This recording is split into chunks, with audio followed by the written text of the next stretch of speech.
The night that York City famously beat Manchester United 3-0 at Old Trafford was a debut to forget for young United defender Pat McGibbon.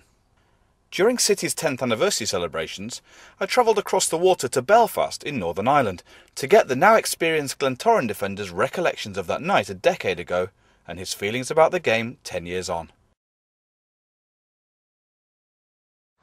How did you feel and how did you find out that you'd been selected for Manchester United first team? Well, it was actually the week before. We had played a game in Europe against Volgograd. I was actually in the panel for that game, and it was after that game that I was told then I was going to be playing in the Coca-Cola. So that's how I found out. And how do you feel to be selected?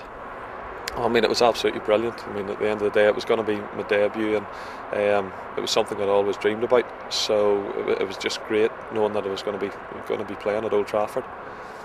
Now, on the video, you can see some of the players like Paul Parker giving you a bit of advice before the game. Do you remember what he said to you? To be honest, no.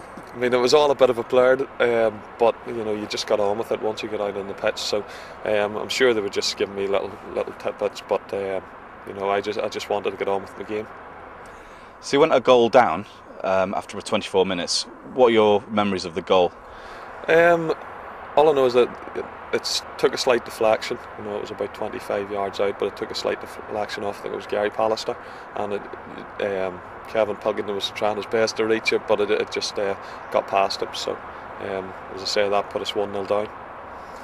You'd be very obviously most famously known in this game for the instance in the second goal. What's your recollection of exactly what happened leading up to that? Yeah, well, I mean, it was early in the second half, and the ball had been played, I think, from right back, and a long ball was played, and I tried to play offside. I'm not sure to this day, and I haven't looked back to see if it was offside, but the linesman didn't give it, so I knew that Paul Barnes was in on goal. Tried to catch him, and by the time I was catching him, he was fairly well on goal, so I ended up hauling him down. 10 years on, would you have given yourself a red card if you were refereeing the game? Yeah, probably. I would say so. I mean, I've got to be honest about it. But at that stage, you know, it was the only thing on my mind, you know, to stop us from going 2-0 down. The referee gave a penalty. Do you think it was inside the area? No, not at all. I mean, I've seen that incident, and I know it's been in countless papers. I think a year or two ago that, you know, that was a penalty that shouldn't have been. But it was given, and there's nothing you can do about it 10 years on, is there? What did you think of the York City performance from what you saw? I thought they did really well. I mean, you have to understand as well that we made a lot of changes, and that's not being disrespectful to York.